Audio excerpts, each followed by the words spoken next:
Hi y'all, it's Andrea over at Sewspire.com. I wanted to give you a little sneak peek at how the City Slicker II is coming along. I absolutely love the look and the proportions. We have a full-length zipper pocket here on the back of the bag. Then on the side we have the triangle rings and the rivets. This is where the strap is going to attach. Then we have two very narrow pockets on the side here. These are probably only good for maybe sunglasses or pens actually. Forget putting an umbrella in there. It's not going to work out. There are two of those. And then I have two nice slip pockets on the front. A flap closure is eventually going to come across here to secure the contents of those. So if this looks like something you're interested in making, please join me Tuesday, 2 p.m. Eastern to see how the exterior comes together. Hope to see you then. Hi everyone, it's Andrea over at Sewspire.com, and today we are here to begin sewing the exterior of the City Slicker II. Just a quick update, I'm still working on the PDF. I think I'm going to have no choice for this design but to release the PDF after the bag is completed. I got lucky with the autumn tote, which is sitting right back there, and I could visualize that whole construction process in advance, and therefore I was able to write the PDF in advance. But this one, I'm waving the white flag, and the PDF will be released after the bag is finished, so at the end of November. I hope you understand it's important to me to produce a quality product, and this, in this instance, this is the best way to do it. So I have pre-crafted one of the panels for you so you can see where we stand with this bag. This is Pellon 70 behind the navy faux leather, and then this is flannel shirting, which was quilted, and then behind that is corduroy material. So I'm going to show you how to craft these pockets so you get just that little peep of material across the top there, which from a distance looks like piping, and the textures on this bag are by far what makes it so interesting. We have the texture, kind of velvety texture of the corduroy, and then we have the soft quilting, the flannel lends itself to, and then the durability and smoothness of that vegan leather. So it really is an exciting bag in way of not only the colors and the patterns but the texture as well. So to begin, this rear panel here is going to end up becoming a zipper pocket, but I will get you to the point where you could opt to create the slip pocket first. Adding the zipper is some additional steps there. So you're going to begin by taking your lining fabric, which in this case is the corduroy, and your quilted panel, and this again is shirting flannel quilted to Annie's soft and stable, and it really is a wonderful weight and undoubtedly going to be very durable. You could see though the lint kind of collects on that, and that's because that's the nature of flannel. So I am going to position both of these pieces of material right sides facing, and then using 5/8 of an inch seam allowance, I'm going to stitch across the top edge of the pocket.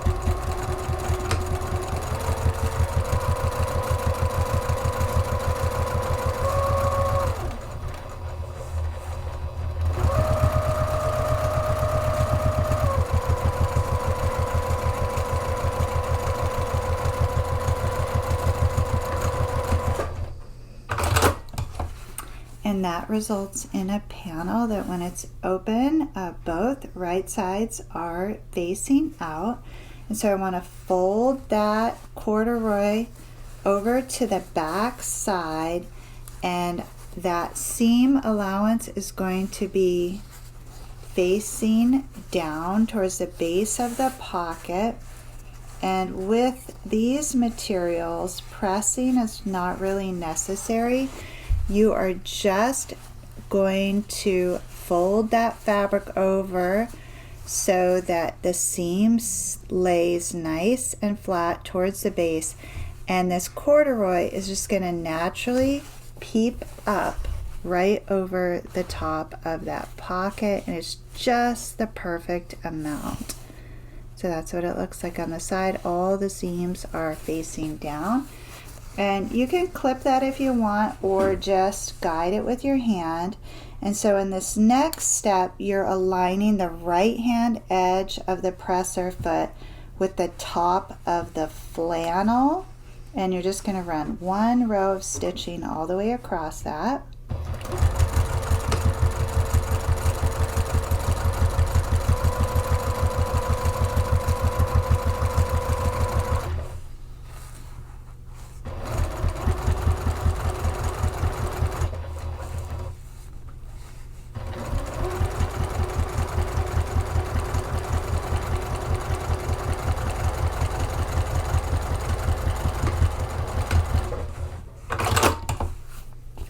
And that's what that looks like there.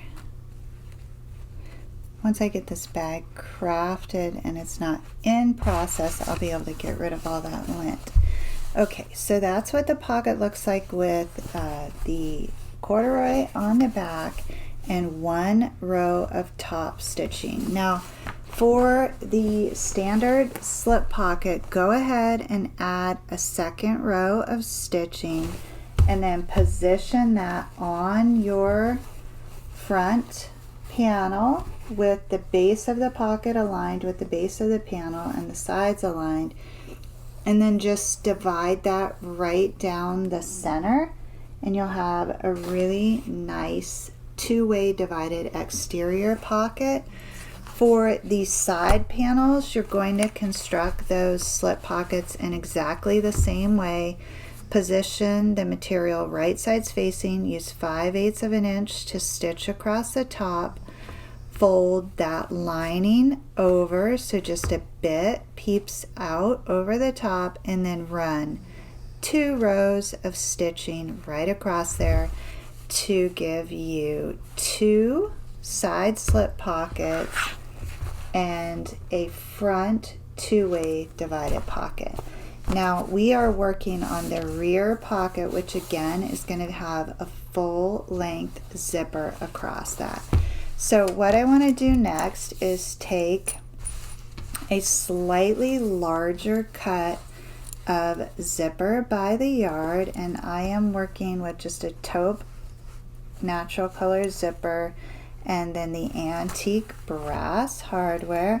And so this pocket is going to lay right on top of that zipper, and I am going to position it so that corduroy butts right up against those zipper teeth. I will put a clip on each side and then show that to you. You do want to have a little bit of overhang.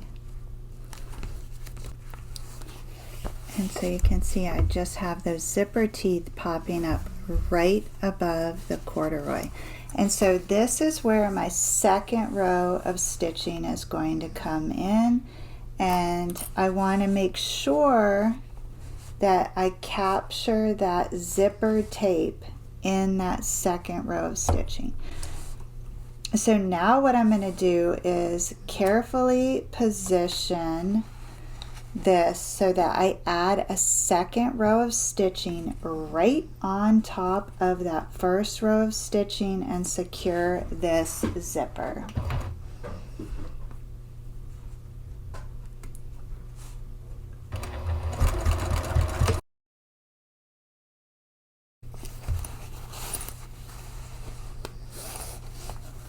And so that's what that looks like. And then go ahead and test your zipper and make sure that it functions. And then on the back there, I did catch a little bit of that zipper tape in that stitch line.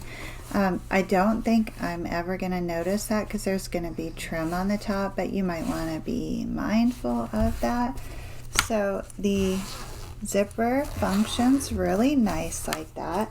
Then I'm going to position the pocket on that rear panel, which I do have a piece of the Poon 70 on the back of that faux leather, and I just want to make sure that everything is aligned. I want the base of the pocket aligned, and then I have a 1.5 inch wide piece of that faux leather, which is going to frame the top of this zipper and cover up that zipper tape. And I just want to butt that right up against the zipper teeth as well.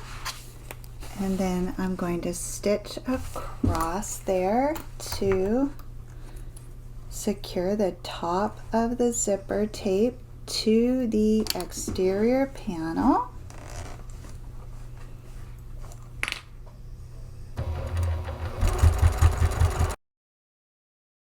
So that first row of stitching attaches the zipper tape and the faux leather trim to the exterior rear panel. Now I want to come back in and add a row of stitching at the top of that faux leather, and I think I'm going to go ahead and tuck that leather under so that top edge is nice and finished there. If your machine can't handle that, you can go ahead and leave the raw edge exposed. I just think it'll look a little fancier with that top edge tucked under. So I'm going to run a row of stitching right down that.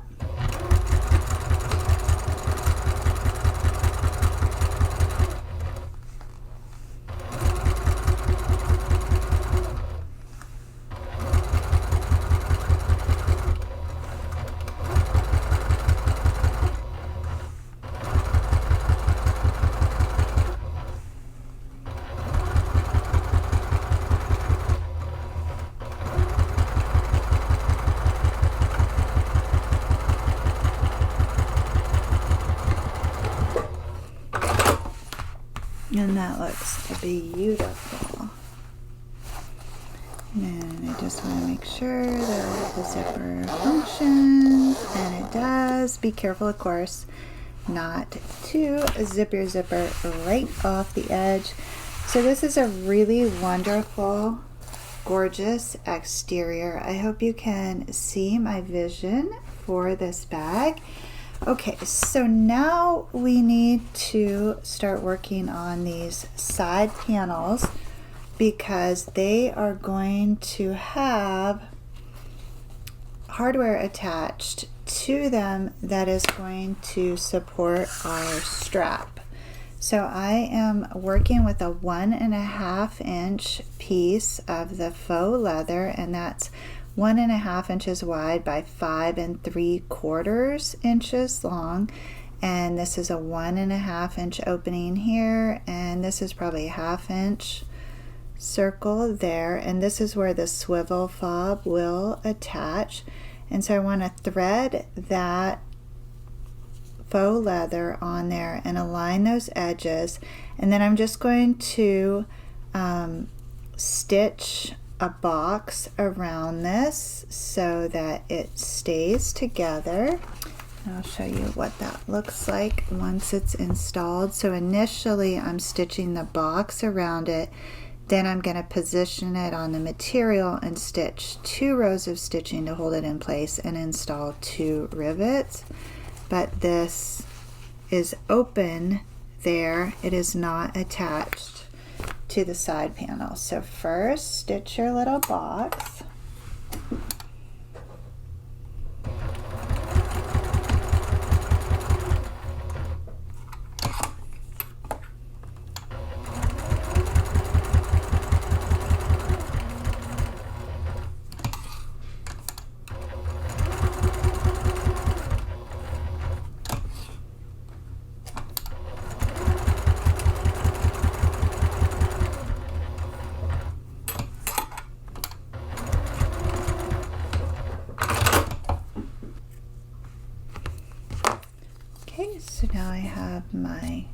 strap attachment all prepped, and this is going to get positioned on that side panel, which has the slip pocket and the faux leather and the Pellon 70. It's going to get positioned so that the raw edges are hidden underneath that pocket, and the very top of the hardware, or the fold right here, is 3 inches down from the top of the side panel and centered on the side panel. And the easiest way to do that is just to use your mat. Now I'm going to come in and I'm going to stitch just between the vertical stitch lines that created the box. 1 row at the top, 1/4 inch down, and 1 row at the bottom, 1/4 inch up. And I'll show you what that looks like in just a moment. I am back stitching to reinforce.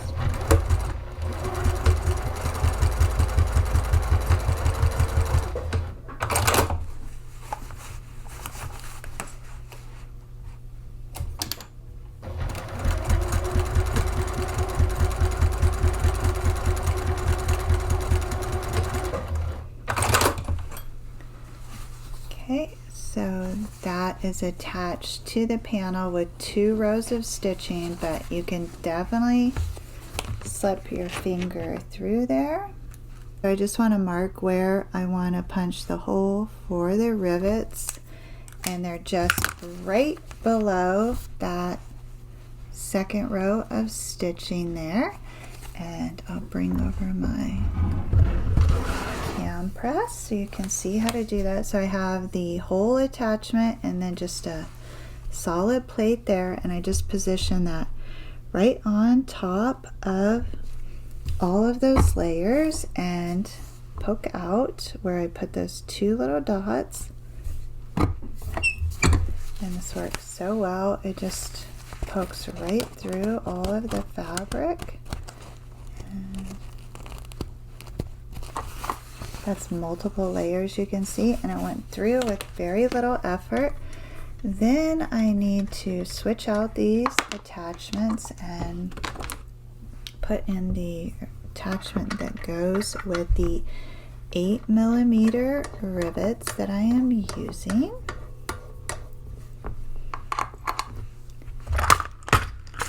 I have those here, and if you're not familiar, the rivets have 2 pieces, the post and then the cap, and they are very easy to install.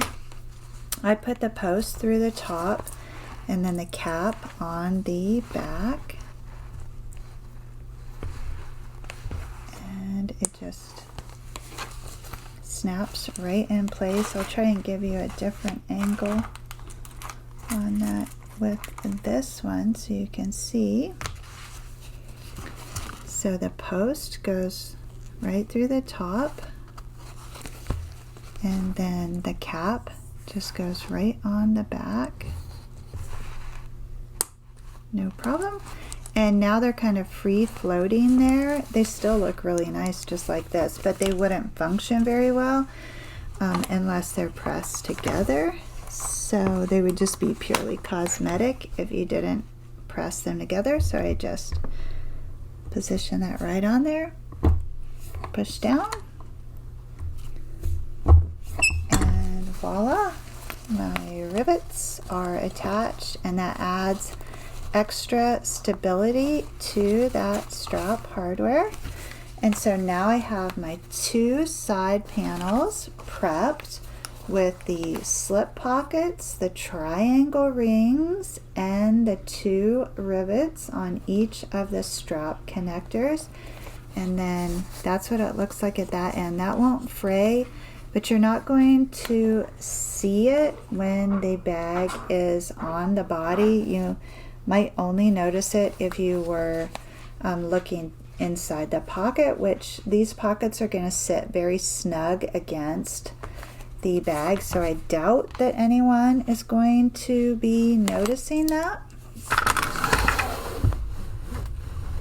Alright, so now I want to bring back over my rear panel with the wonderful full-length zipper, and I'm going to position my side panels with the slip pockets and strap connectors on this panel, and I want to take care to align the tops of this project first. These side pockets are going to come down below this zipper, probably about an inch, and after I stitch this together you'll be able to see better.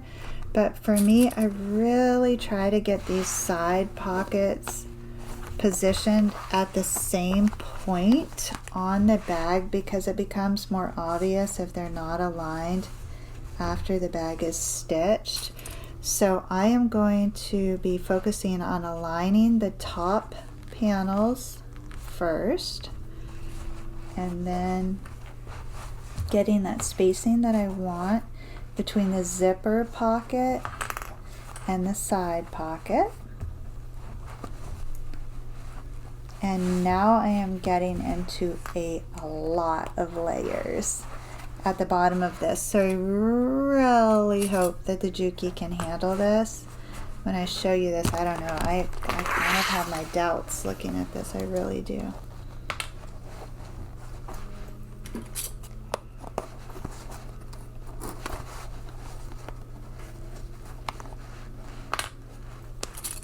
That's a lot of material.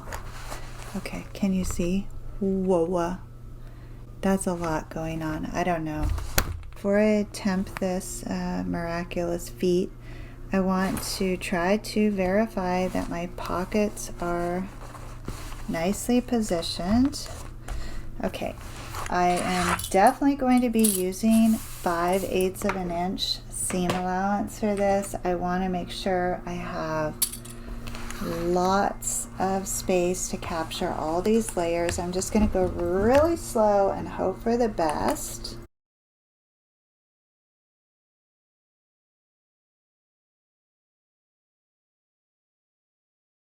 Okay, so I am now getting into the real thick parts.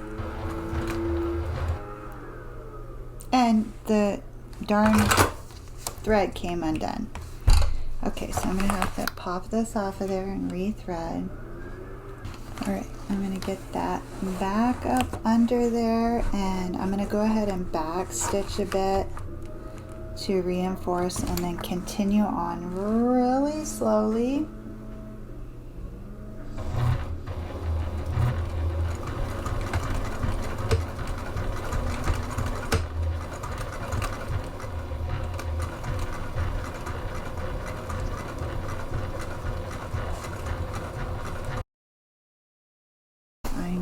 It, and it doesn't look too bad on that side, and it looks good on this side. I am crazy impressed. That was a lot. It does look okay. Really glad that bulk is not at the top of this bag and it is at the base of the bag, but man, that was a lot of layers. Okay, so I'm going to repeat the same thing on the opposite side. And I'm just going to go really slow, 5/8 of an inch seam allowance.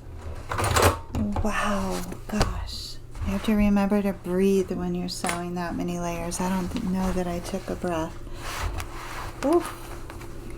Okay, it's looking good, really good. Let me just make sure my parts are all good. Pretty, very pretty. Okay, so this is the tri-folding panel of what I call the modified T method. We're going to go ahead and set this aside for a moment. We're going to bring back over the front panel and the base panel, which the base panel is the faux leather, a piece of the Annie's Soft and Stable, and a piece of the Pellon 70. I did stitch down the center of that At that point, I only had the Annies attached, not the Pellon 70. I'm going to run 2 more rows of stitching on each side just to secure that Pellon 70, which was very much an afterthought.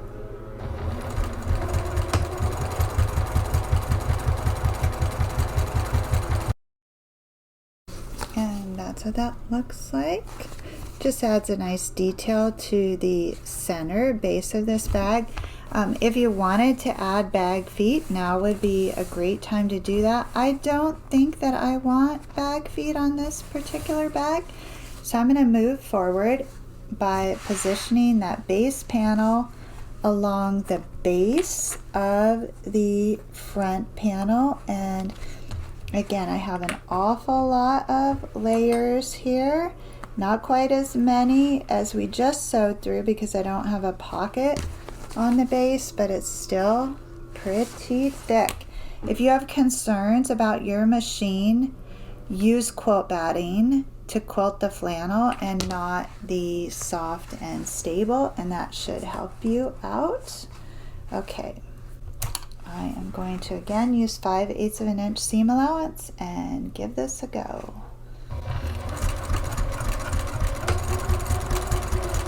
And I'm simply stitching across the base, attaching the base to that front exterior panel. Phew, I made it. Okay, let's have a look. Looks really good.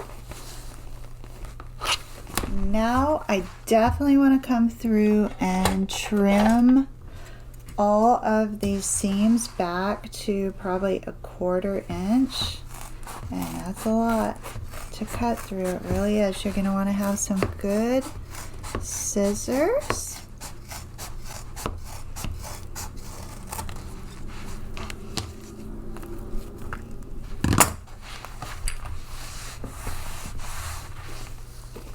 So that's my 2-ply panel. And then I'm going to bring back over my 3-ply panel and trim through that.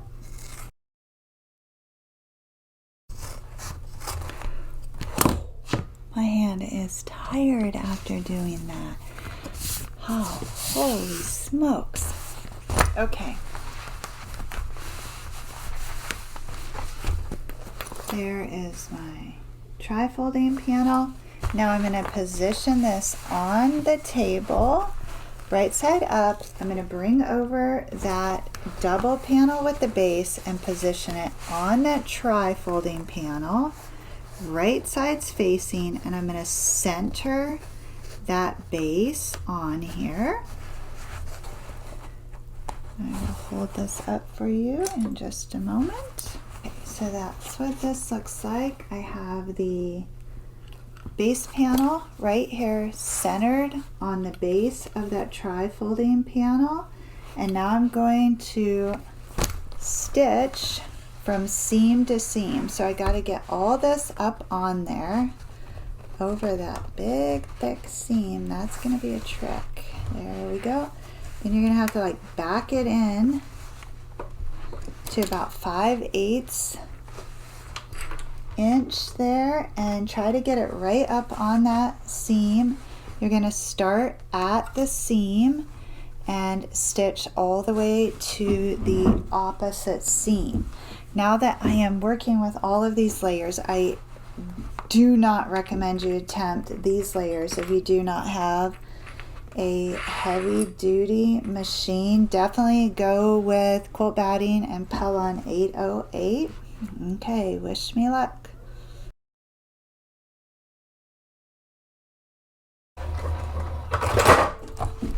Success.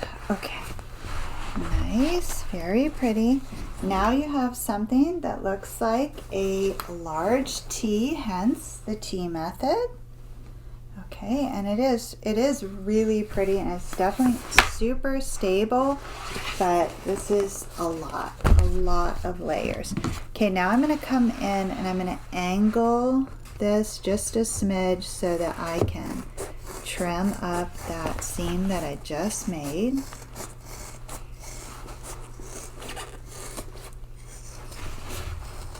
another option, of course, is for you to keep all your interfacing out of your seams.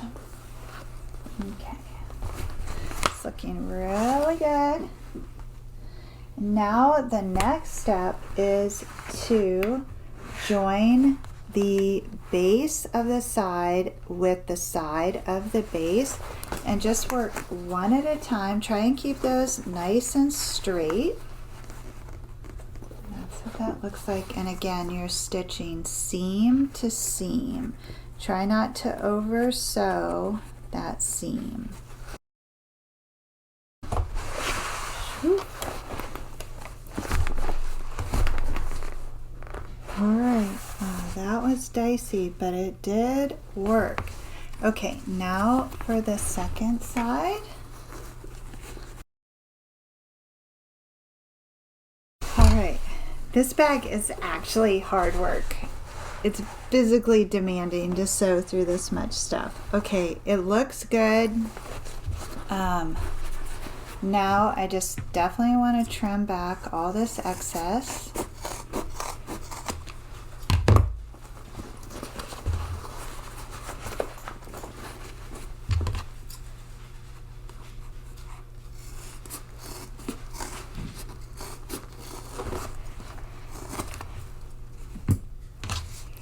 Okie doke.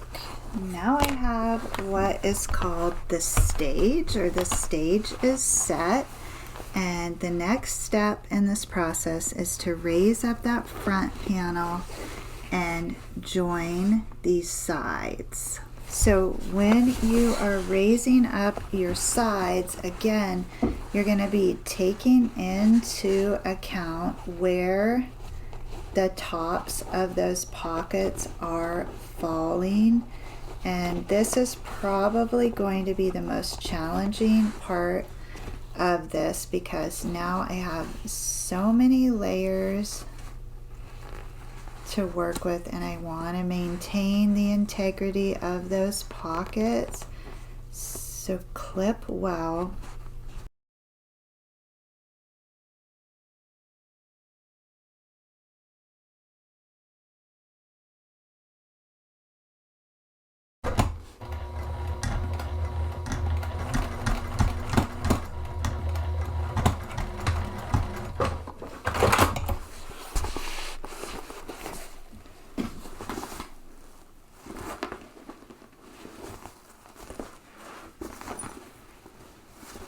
Okay, I am definitely hoping that I captured all the layers in there.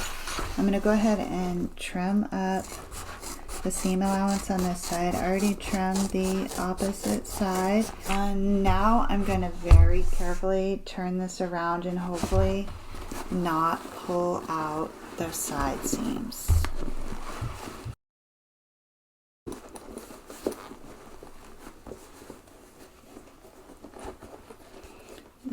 This one for sure has a hole in it. That is gonna need to be repaired. The good news is it's really pretty, but I'm gonna have to get this turned back around and fix that. I do like the look.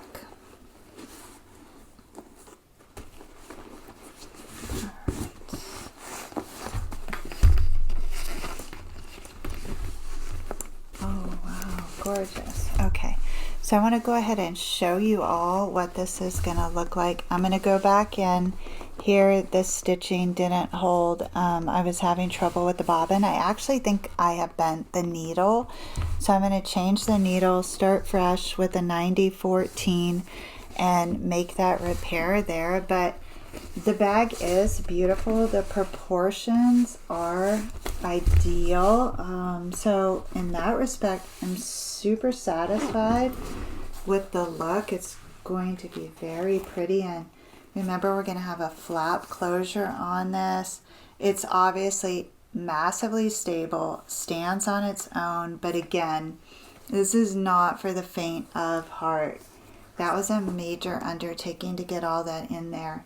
But I'm really satisfied with the proportions and the size of this. I'm curious to hear if you like the look. It's going to be really nice. I think once it's finished and I get the strap and the flap on there, the corduroy feels great when you put your hands in the pocket.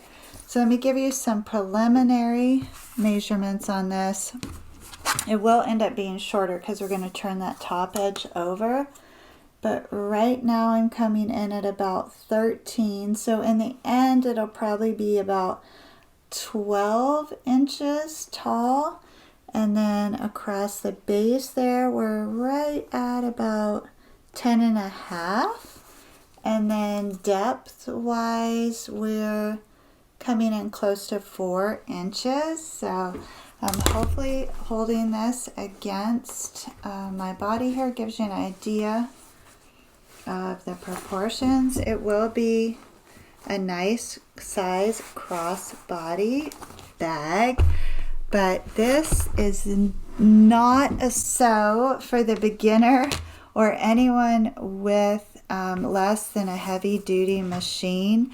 Again, your other option is less interfacing. Don't go with the leather. Like if you like the size of this, go with quilt weight cotton and quilt batting as the interfacing for this. So let me know what you think of the look and if you think your machine can handle all of these layers. So next week I will be back and we're going to start working on the interior of the City Slicker II. Some of you may have noticed I've started rearranging the studio.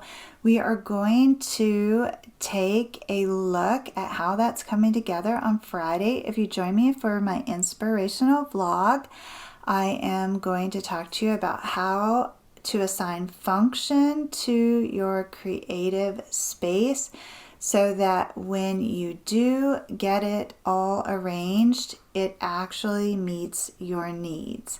So I hope you will join me Friday at 12 p.m. Eastern Time for my inspirational vlog. Until then, please know the creative genius in me will be celebrating the creative genius in you. Have a beautiful day, everyone. Thank you for sewing with me.